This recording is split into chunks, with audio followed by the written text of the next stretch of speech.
c'est la relation éventuelle qu'il existe entre RFV et règlement de liquidation partielle.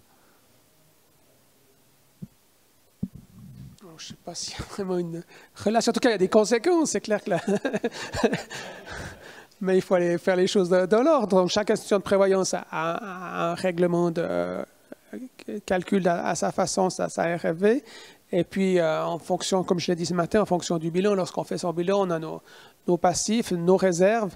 Et puis, si on a dépassé l'objectif de la réserve de fluctuation de valeur, on a de la fortune libre.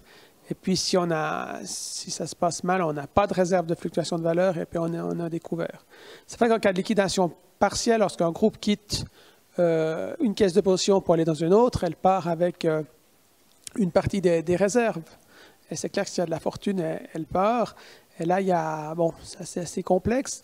C'est clair que comme l'a dit, je crois, M. Dubé, ça ne sert à rien d'accumuler non plus trop d'argent, puisque finalement, si des gens partent, ils partiront aussi avec. Il faut trouver le bon compromis. Donc, je dirais la réserve de fluctuation de valeur, elle doit être calculée pour faire face aux catastrophes.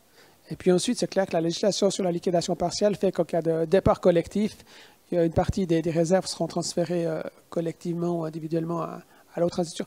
Je ne pense pas qu'il faut commencer à raisonner en disant je mets la réserve de fluctuation de valeur au montant nécessaire pour ne pas avoir de fortune.